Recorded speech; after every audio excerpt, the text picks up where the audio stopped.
go. We see this a lot in our setting in early intervention. Sometimes the work might be too hard for some of the kids that we service, and we start to see behaviors because they don't know how to ask for help. So that would be a communication to us to say, oh, they might be having this behavior because they need help. Another way of communicating through behavior, I can't do it. So some kids get really frustrated very quickly too when it comes to them not being able to do. Oh wait, so I had to accept that. Them being able to do what they need to do in class. I don't want to. We could see that in schools, at home. We can see the I don't want to anywhere. I don't want to take a bath. I don't want to eat my vegetables for dinner. There's a lot of things that young children tell us that they don't want to do or don't want it through behavior. And another one that sometimes we don't always consider would be, I'm scared. So we might see a behavior come out because the child is scared of whatever is happening, whether it's overwhelming, whether they're brand new to an environment and don't quite know what to expect. So if we look on this picture here, we can kind of see, if you look, he has a tablet there. So we're going to assume that he's doing some kind of work. We see that the pencil, I think it might be a bendy kind of pencil, but he's squeezing it. His face, he looks very frustrated, upset. His hand is kind of up by his head. So we can kind of, as the adult, assume that something is wrong. He's communicating to us through these behaviors, through these facial expressions, that either he doesn't understand it, he needs help, he doesn't want to do it, and he's upset. So a lot of the behaviors that we're going to talk about tonight and behaviors that you might see is a form of communication. Now we will get into, how do we know that it's a communication and how do we know what they're communicating? But we will get into that a little bit. Colleen, do you want to go to the next one? Yep. Beautiful. So children and all children can communicate in many ways, just like us as adults. We text, we type, we talk, we give facial expressions. So different forms of communication for children can be words. It can be full sentences. They could be pointing to something that they want to show you or tell you about or want that item. It could be an eye gaze. So the child could look at something and that's how you know that they want whatever item it is that they're looking at, or person it could be. There's also pulling adult. So if you have, little Johnny that pulls at you and brings you over to something, they're communicating to you that they need something and they don't know how to ask maybe. Crying. That's another way of communicating to somebody. So crying would be that behavior. Biting is also another way of communication. Tantrums and even that clinging to adults. So if we have any kids that we know that might cling to an adult, they could be saying, I'm scared. They could be saying, I don't want to be here, or I'm nervous. So all of those behaviors are communicated, and the children can communicate in different ways. So like I said, the behavior can mean many things. Mostly we're looking at tonight would be that communicative intent. I want you to pay attention to me. So a child may hit at the adult or hit at another person because they want you to pay attention to them. I want that toy, or I want that piece of food. So the child might start crying because they want the chocolate bar for dinner versus the vegetables that they're offered. I want to play with you. A lot of kids that we see, they don't know how to interact. They don't know how to say to a peer or a friend, hey, I want to play with you. So we might see a behavior come out because they don't know how to ask. I don't want to stop doing what I'm doing. So we see that a lot. We're playing with an item and we love it. The puppets, an Xbox. I'm trying to think of things that, kids love to play with, or doll, anything of the sorts. We might say, hey, it's time to do this.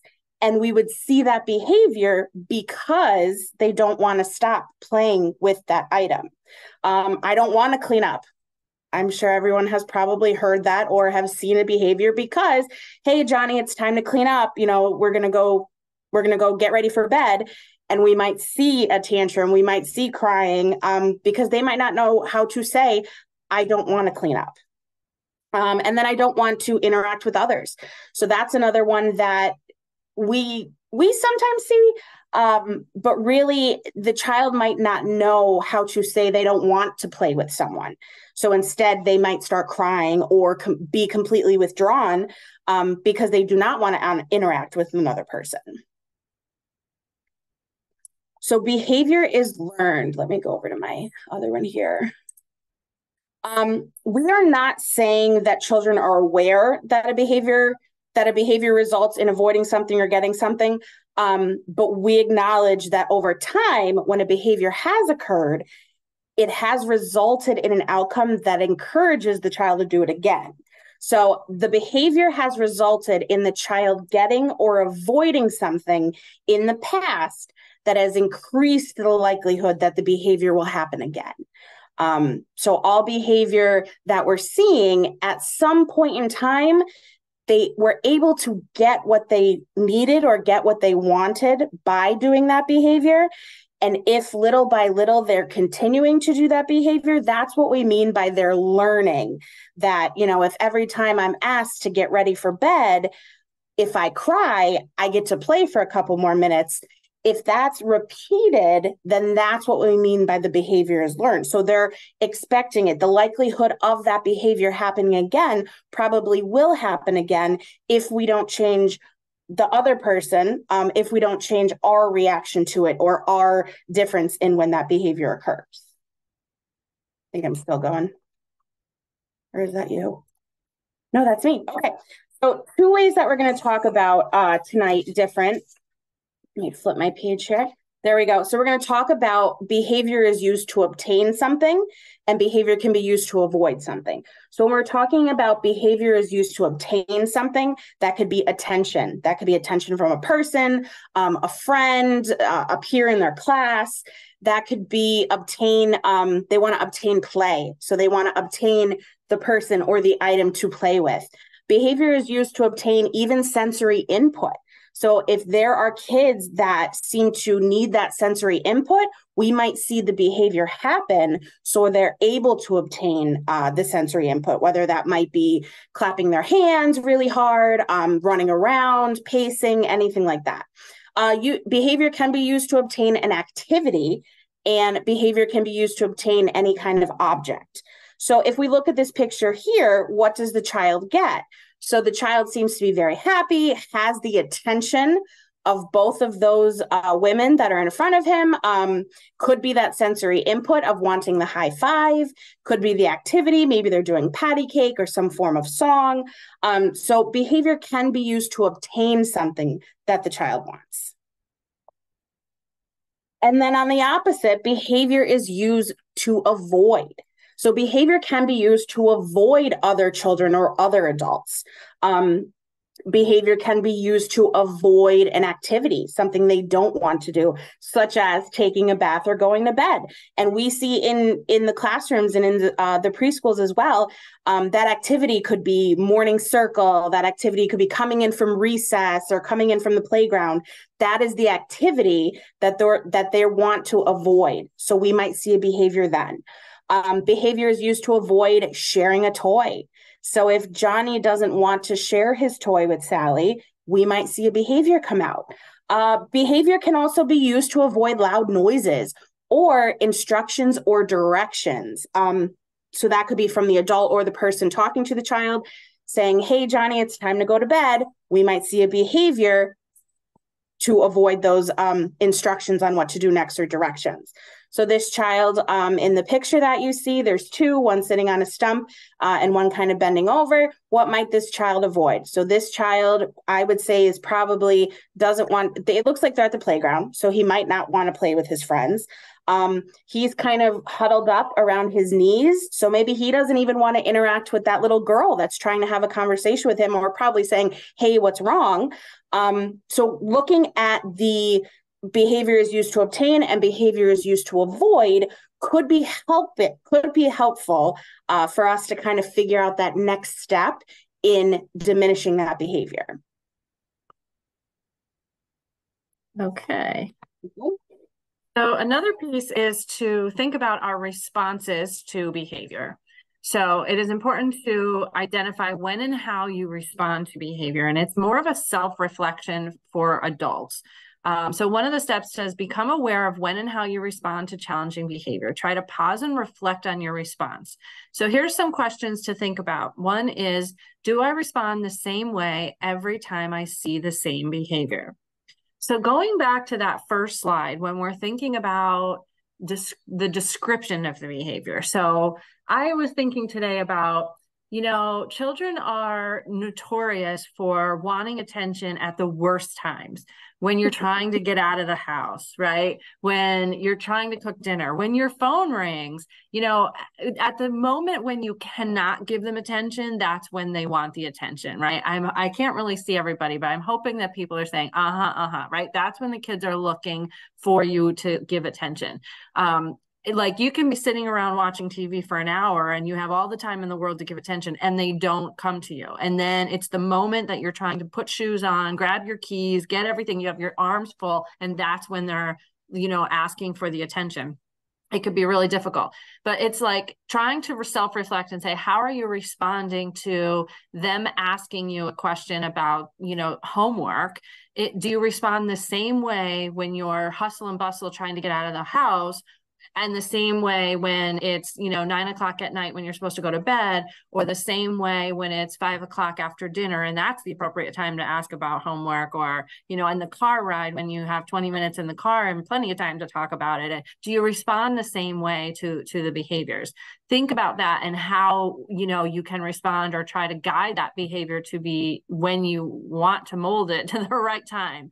The other thing to ask yourself is, did I expect the child's behavior to be challenging? When are you anticipating their behavior to be challenging? Is it at those times when your stress level is high because and you're expecting it to happen when you're trying to get out the door, or when things are stressful? Sometimes when our stress level is high, that's when you can anticipate the child's challenging behavior is going to be higher. So it's just a self-reflection to start to think about, like, when is their behavior more challenging, and is it in relation to my behavior? When is it my response different? And then how am I feeling in those moments? So just to kind of think about like how we're feeling in the moments when the children's challenging behavior is happening. Is it in public places? Is it in the grocery store? Is it at out to dinner? And when you're thinking like, I can't respond the same because I can't raise my voice in this setting, and so it's going to be different. And just to kind of think about how those things are happening and what the children are kind of expected to do, or getting away with at different moments. I'm not telling you to do anything different, but it's a self-awareness and just to start to kind of pay attention to those things and what they might be experiencing and doing. So if you can identify the behavior and what they're trying to communicate, and what they're needing in the moment, and take note of your response, and then think about how you can respond consistently or differently, as we go through these slides. Another thing to take note is that trauma can be challenged, and challenging behavior can be connected. So we have one slide here about trauma, and it's important to note that trauma does not always mean abuse. Trauma to each individual person is different. So what one person experiences as trauma is completely different as what the other person might have experienced the same thing that doesn't feel that it's traumatic. So for instance, somebody getting bit by a dog, right? One person might feel like that is so traumatic that they will never get over that and never be able to be around dogs again. And another person might be like, oh my God, I got bit by a dog. It's such a funny story, right? Two people experiencing the same thing could have very different views and very different experiences. So one person could feel very traumatic about a life experience, and somebody else. So, a dog bite is just an example, but it could be something as simple as a fall off a swing, an event at a playground, or, something that children experience that we don't realize might have been traumatic.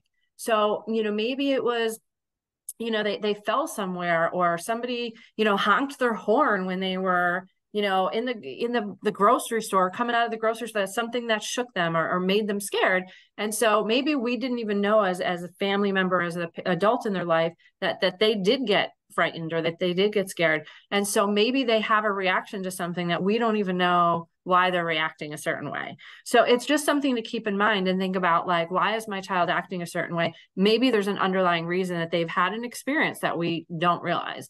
So it's just something to think about. So if something in current environment triggers the same response the child had to a traumatic event, sometimes you'll see a child run away.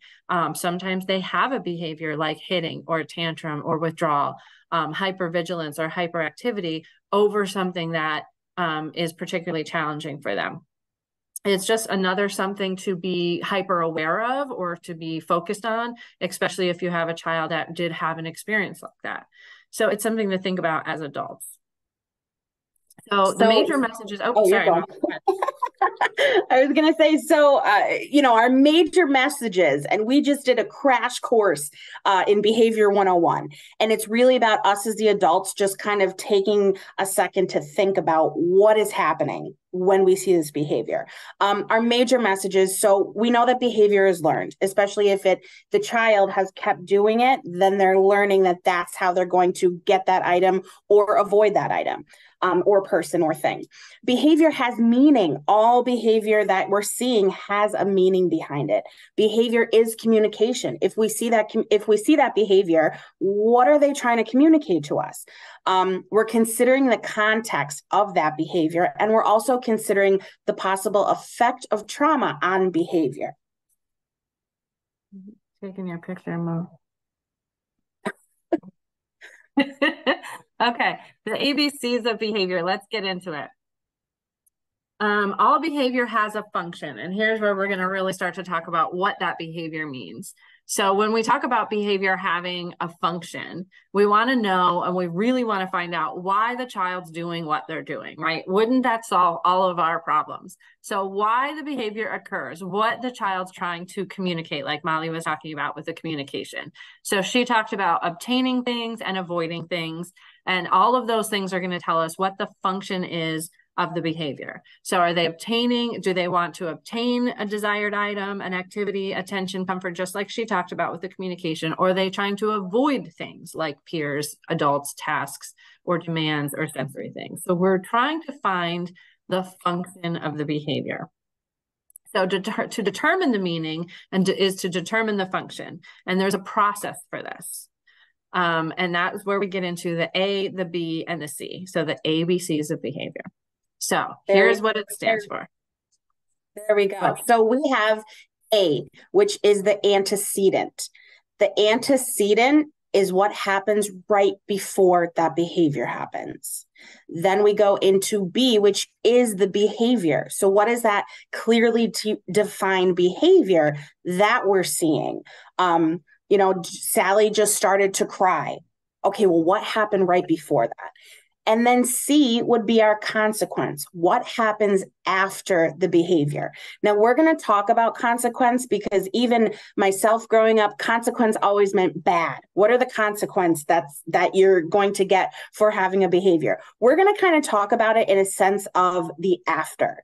Whatever happens after the behavior, not so much the consequence of, something bad or a punishment. We're talking about it as what happens after the behavior. So we're going to talk first, the antecedent. Antecedents refer to what happens to provoke or cause that behavior. Was it asking them to get ready for bed? Was it a person that they didn't like came into the room? Was it they didn't want to clean up?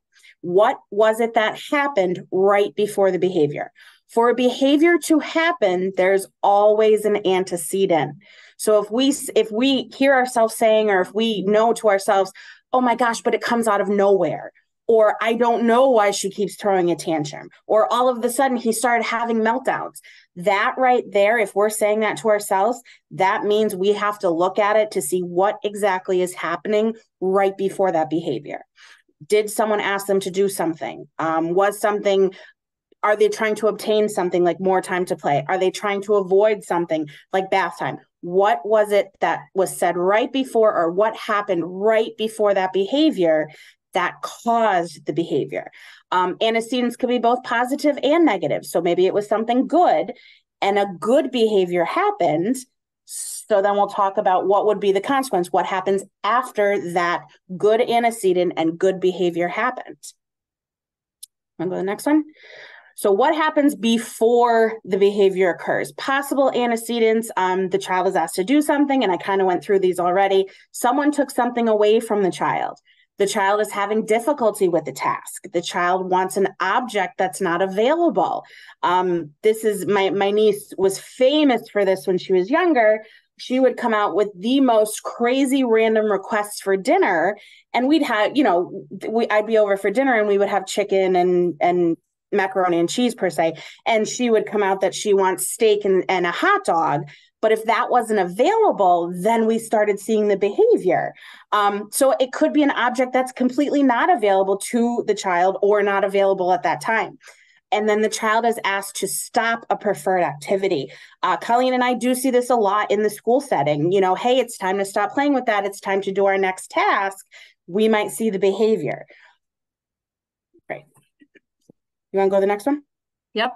Yeah. So the A was antecedent, like Molly said, and the B stands for the behavior. So we already kind of talked about this and defining the behavior, knowing exactly what it is. So this is just reiterating the fact that behavior is concrete. So it isn't a word like he just doesn't like me, or he's just out to get me, or he's just mad at me, or she's just tantruming. It's concrete. You can see it, you can observe it, and you can measure it.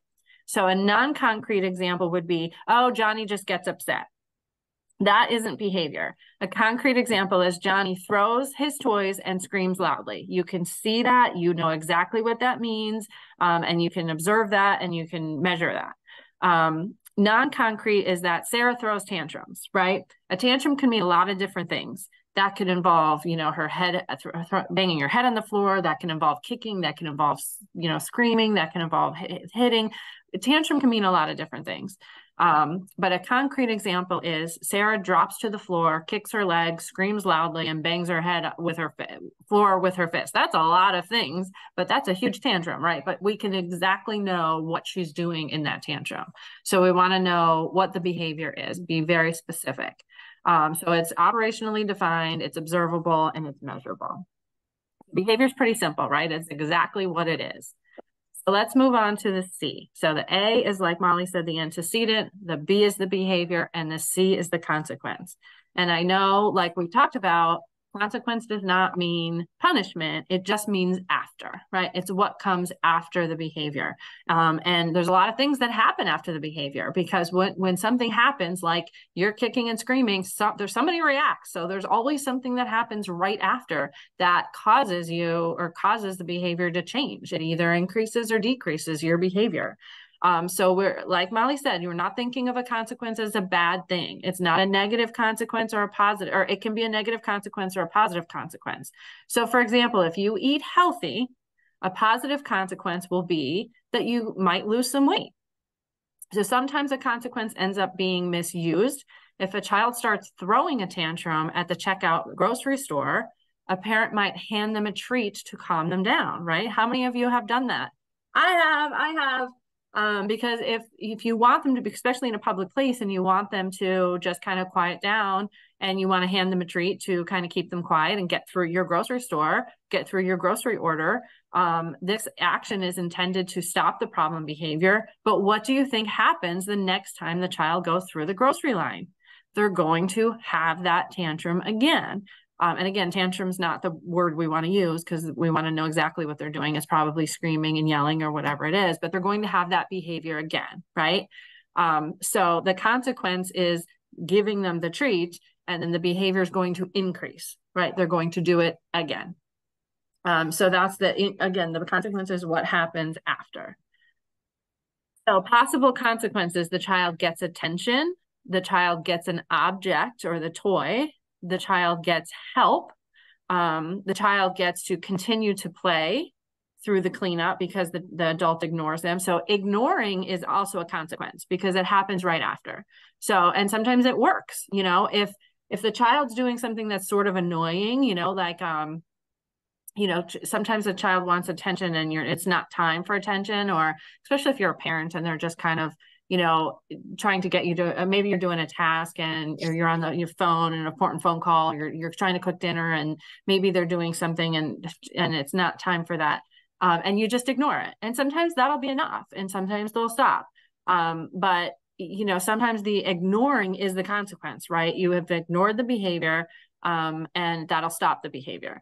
Sometimes ignoring makes it worse though, right? It depends on what it is, but that happens after the behavior. So it's a consequence. Another thing is the child avoids bath time, which is a non-preferred activity. So if they don't want to get in the bathtub, the consequence might be that they've, avoided it, or that might be what they're trying to do. So there's lots of possible consequences that happen after their behavior. So if they've gotten out of something by doing their behavior, the likely that they're going to do that again. Trying to think what the next, okay. Yeah. So Colleen had mentioned the function. So what is the function? The function is all the way at the end of this flow chart, figuring out why the behavior is happening. So we need to observe, then if we look over, we need to observe the antecedent. What happens right before that behavior occurs? So after we see the antecedent, okay, we know what the behavior is. We're describing exactly what that behavior looked and sounded like. Then we need to say, oh, well, what was the consequence? What happened directly after that behavior? Could be positive, could be negative as well. So with all of this, with finding the A, knowing the B, and thinking about the C, our goal is to then figure out why the behavior is happening. Once we figure out why that behavior is happening, we can then mold how we're going to react to that behavior, mold how we're going to, have that behavior necessarily, hopefully, become extinct, not used anymore. Walking through the grocery line, the child will realize that at checkout, we don't have to throw a fit to get a treat. We can ask to have that treat, or in the grocery store, we might need something in our hands to keep us, to keep the child occupied. And normally it could be a phone, Pop-It, anything of the sort. And then the child would know that they don't have to have that tantrum, or they don't have to scream or cry in order to get what they need. Mm-hmm. Okay, you want to go to the next one? Right. So when we talk about behavior, we have to consider the context. So behavior is appropriate in one setting and not another. So we're talking about little guys. When they're on the playground, when they're at the park, if they're going for a walk after dinner, if they're outside, they know they can be loud. They might be able to run around the playground, but that behavior isn't appropriate inside, in the dining room. We're not able to be super loud, and we shouldn't be running around in the dining room. We have to also understand that the child might not know that. And it seems, second nature to us as adults, but we have to consider the context of where the behavior is happening. So like I said, it could be appropriate in one setting and not the other. When we talk about the context, meaning the function. So if we're talking screaming and crying at school to avoid cleaning up after snack, if the child is screaming and crying at home, it might mean to gain attention. So if we're doing it at school, it's because they don't want to clean up or they're avoiding that task. But if they're screaming and crying at home, it could mean they want attention. So it could be the same behavior, just a different function. They want something different by showing the same behavior. And the same could be said at school. So if your child is at school doing a behavior, but you might not see it at home, what is it that's happening right before that behavior at school? Are we communicating that with our preschool directors or our teachers to say, hey, what happens right before there? And then when we're home, can we kind of pinpoint where we might see that behavior in school? Oh, Johnny, really loves doing this, but I need to make sure that I have it available for him. Where at school, he may not have it available. So that could be why that behavior is happening. And I'm sorry if I keep going dark. I have screens all over here. I just noticed that. That's you, right? Still you. I think so. Oh, that is me. Okay. So we're going to talk about 3 essential practices to support and pro-social positive behaviors. We have our 3, I wonder why we did that. Yeah. We have our 3 essential practices here. So 1, 2, and 3. Use developmentally appropriate strategies, such as redirection, planned ignoring, and positive language. We're going to talk about all three of those tonight. And then we have a whole nother section with Wellkind here, just focused on that positive language piece. Okay. Respond to a child by stating the expected behavior in a positive term or providing an acceptable alternative. So that's what that redirection means. We're providing them an acceptable alternative, and we're also saying the expected behavior of what we expect as the adult. And third, provide positive attention or positive descriptive feedback when the child engages in that appropriate behavior. So, and I catch myself doing this all the time when I stop into our classrooms just to say hi to everybody.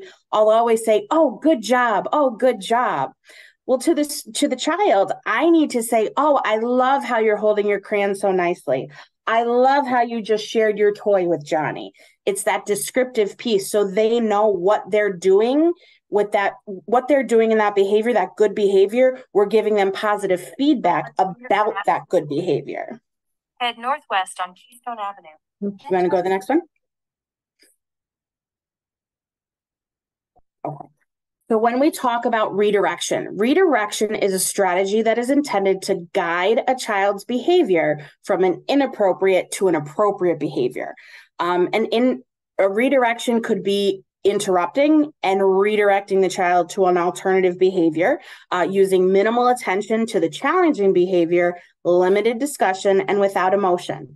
So if Johnny's getting really, really upset, "Hey, Johnny, why don't we come over here and try this instead?" So it's without emotion, limited discussion, and we're just moving the child's focus to something else. That's what redirection is. Focus on stating what the child should or could do that is acceptable. So if Johnny's screaming and crying because he didn't want to play with, or he wanted to play with a toy that was in the classroom or at home, okay, well, let's come over to here and play with this box of toys. All of these boxes of toys are available to you. We're not able to play with said toy. I think that's one more. Do you have anything else on redirection? Nope. I think there's two examples here. If a child takes another child's toy, offer more appropriate skill. So if we have a child that's really not a fan of sharing, we could say, "Okay, can you trade toys with Serenity? I know you don't want to share, but can you trade that toy?" If a child is throwing blocks, you might redirect the child by saying, "Hey, let's build. Can you put that block here?" So it's giving the child a different outlet instead of throwing to use the block, but also a different outlet and a redirection of that behavior, doing something else. Okay.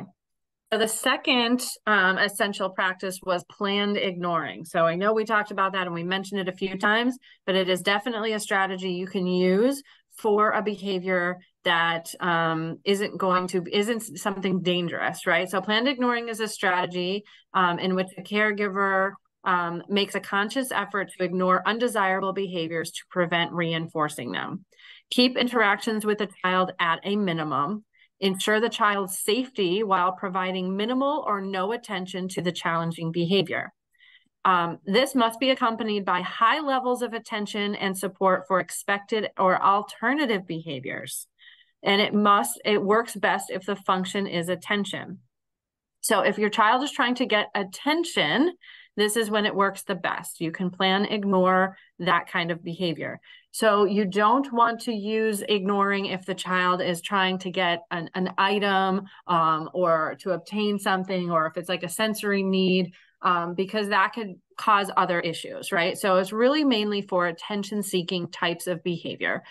Peers or other adults must also be ignoring the behavior, because if you have two adults in the home and they come and mom is ignoring the behavior, but dad or brother or sister is giving attention, it's not going to work. So everybody needs to be on board with ignoring a specific type of behavior that's attention seeking, if that's the plan, to ignore that type of behavior because you're trying to minimize that behavior.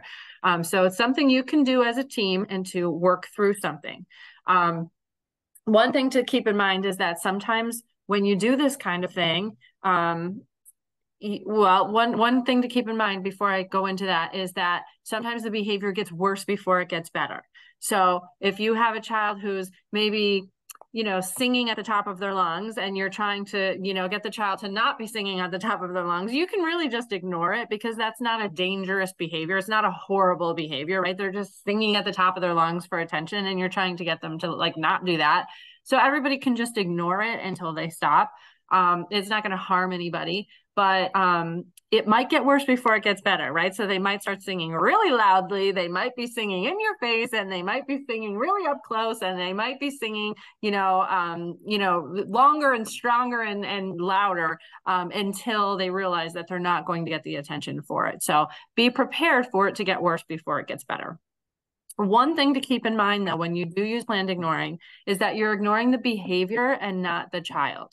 So when the child needs something that's important, you really aren't ignoring the child. So if the child stops that behavior and then says to you, "Oh, I'm hungry," you're not ignoring the child, you're ignoring the behavior. So the child is still with you. And as soon as that behavior goes away and they need something else, you certainly are giving them attention for whatever it is that they need. So it's important to remember that the child is still with you and part of you. It's really just the behavior that you're ignoring, because you're just trying to change a behavior, right? So that's a very important part to this strategy. So here's a little example of how to use this. If another child is hurt, right, attend to the child who is hurt and provide a brief redirection to the child that might be exhibiting the behavior. "Tim, it looks like you got hurt. Come sit with me. Sarah, you can stack the blocks." So this is for maybe if, one child is hurt, but maybe like Sarah might have really wanted the attention too, and you're trying to give Tim some attention. So this might be like when you have multiple children in your home, you have brother and sister, and you're trying to give attention to the baby, but maybe the toddler or the preschooler doesn't want you to give that attention to the baby, and they're going to come over and try to get more attention. But you have to give the attention to the child who just got hurt. So you can kind of direct the other child and say, "Hey, can you go stack those blocks while I, help Johnny here or Timmy here because he got hurt?"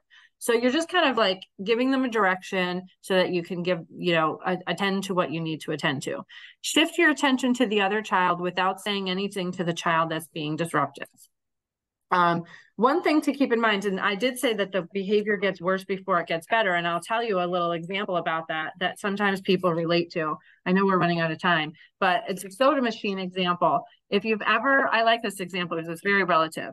So if you think about a soda machine, right, and you go to the soda machine every day to get your Diet Coke, and that is your routine. And so every day I'm going to go and I'm going to put my dollar in the machine and I'm going to get a Diet Coke at 12 o'clock on my lunch. Dollar in, Diet Coke, dollar in, Diet Coke, dollar in, Diet Coke. All of a sudden, the machine's going to start ignoring my Diet Coke, right? It's not going to give me Diet Coke anymore. So the next day I put my dollar in, no Diet Coke.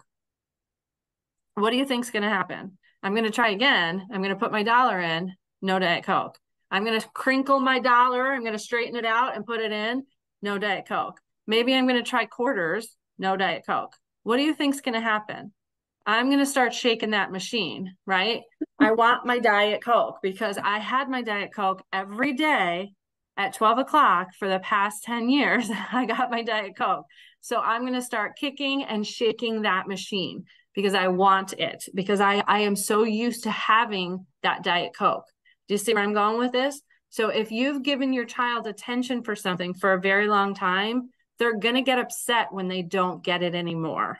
So the point of this is, think about that soda machine example. People get upset, right? When they don't get their soda, they start shaking and kicking that machine. The child's going to do that too when you start ignoring them. So stick with it, because eventually I realize that Diet Coke is not in that machine, and I'm going to walk away. I'm not getting the Diet Coke anymore. I'm going to go next door and try a different machine. So I'm going to stop because the soda's not coming out, right? Eventually I'm going to stop. So you have to just kind of stick with it and realize that if you stick with your plan to plan ignore, the child's behavior will stop.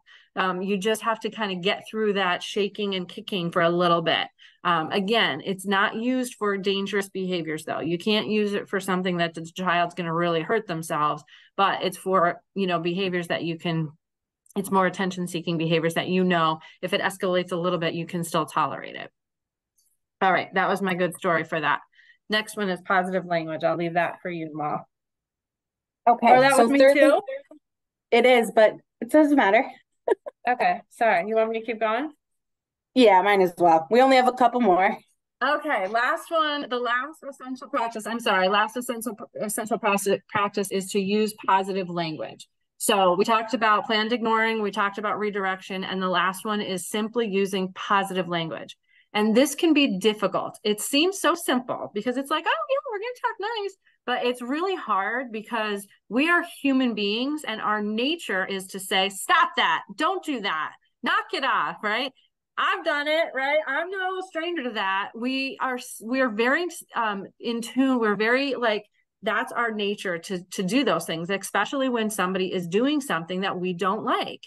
So to be able to train our brains to tell children what to do rather than what not to do is a practice for us to get into using positive language, providing positive feedback on what the child is doing well. So where our attention goes is what we're going to increase where the behaviors are going to go. So when we are constantly giving positive feedback for, oh my gosh, I love the way you're sitting so nicely and you're getting yourself in the car buckled up so nice. And, you know, all of our words that are coming out about all the good things that are happening, more of that is going to happen. So when we spend our day saying like, oh, well, you can't get out of the car, you lost your socks again, and you can come on, you're late, and I can't, all of the negative, more of that is going to happen. So that's where our efforts are going about all the stuff they can't do, won't do, can't do well, forgot how to do. All of that it's just going to increase more of that.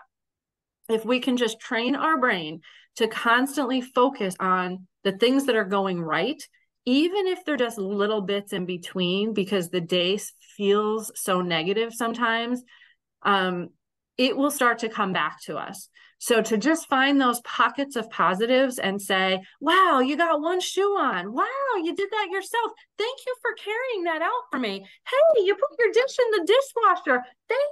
You got yourself in bed already. You put your bed, you made your bed yourself. You mean to tell me you brushed your teeth all by yourself? Like there's a lot of things that we can point out that children can do well because we want to mold them into doing those things independently or to themselves. The more we do that, the more they're going to do it, independently. So providing descriptive feedback on those behaviors, and the behaviors you pay attention to the most are the ones you're going to see the most often. That's the message for positive language examples. So focus on reinforcing positive behaviors by providing attention to those you want to see.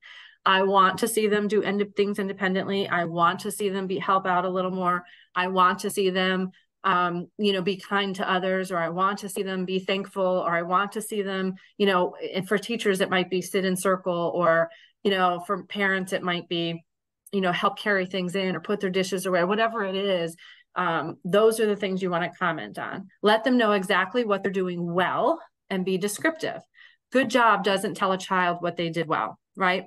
Just saying good job or thank you isn't enough. You want to say, Sarah, you're doing a great job at using your indoor voice, right? And I have a very quick story for you. This one says, Tim, I love how gentle you are with your baby sister. One really quick story, because we have about 4 minutes, is I was observing a classroom once, and the child was sitting in circle, and the teacher said to him, you need to stop hitting. And this was years ago. And this was like years and years ago in an old setting. And the teacher said, you need to stop hitting. And the child, the next thing he did was he kicked his friend.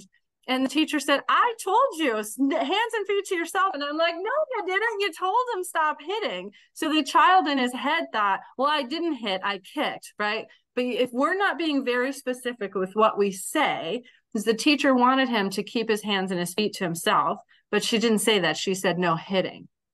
So we have to be very specific in telling the child what we want them to do. Hands and feet to yourself. And then he wouldn't have been able to kick because, well, he would have, but he would have thought to himself, I have to keep my feet to myself too.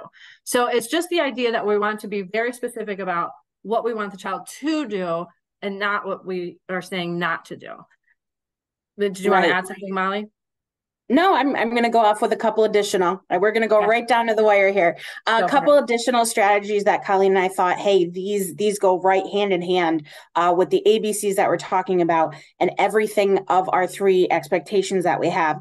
If the challenging behavior occurs, the adult in the situation might remind the child of your expectations or your rules. So when I talked about Johnny running around, the dining room table, it's very simple, very exact. Hey, Johnny, remember, we don't run inside. We could run outside when we go outside, but we don't run inside. State natural consequences and follow through with those actions. So a natural consequence, if Joey is screaming, crying, very upset because he wants to go outside and play in the rain, well, the natural consequence is his clothes are going to get wet. So be very logical in that verbiage. And it's really hard to do as adults, especially with little ones. We want to avoid that sarcasm. So if Joy wants to go outside while it's raining, that's up to you. The natural consequence will be that his clothes are going to get wet and he's probably going to get sick. And we could say that, Joey, if you go outside, your clothes will be soaked and you're probably going to get sick. And then thirdly, provide support to children who are angry or upset by helping them with problem solving. So we have to remember their little brains, usually if we're in a behavior and we're really upset, the little brains are not thinking rationally. So we're there to be the calm, to meet them, to help them with the problem that they're having. We're going to give suggestions. We're going to say, hey, I know that you are really upset that you can't have the doll right now. Can I help you find something else? Can I help you feel better? Just those little communication pieces with the child during that time is a lot to just kind of turn that we'll call it tantrum, but turn that tantrum off to say, oh, wait, I can get help from the adult, from the person. And I think that's one more. Yeah, there was just one more slide. Right on. right on the button here, right on the nose.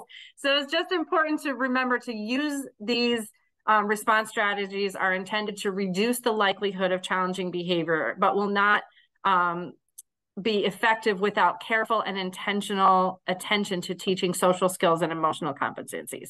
So these are just some strategies to use, but it's also important to be teaching social skills and emotional competencies. So those are our other, trainings and parent pieces that we're going to be doing in the next, like we said in the beginning, I'll flip to that. So those are those other, our pieces that we have available for you if you register for those. So we're going to cover those things as well. So, and I'm going to go back to that. So it's important to use these strategies, but they won't be as effective if you're not also teaching those social skills and talking about those emotional competencies. So it's kind of, a series of things that we wanted to make sure that everybody had all of those pieces. And it's not a secret. So we wanted to do this because just because teachers are doing these things, they're not a secret. Anybody could be doing these things with kids. It isn't just for teachers. Families and parents could also know these tricks and tools to be helping children. So I hope it was meaningful. I hope it was informational for you. And I hope everybody got something out of it. And thank you guys for Colleen. listening. Thank you so much, Colleen and Molly. There is a question in the chat about the slides. Can the slides be shared or are they proprietary to you? Absolutely. We can share them with you, Elizabeth. I don't know how to get them out to people if they want to send their email. Well, we'll send the replay and yep. Yeah, we'll send the replay, but we can send the slides out to all of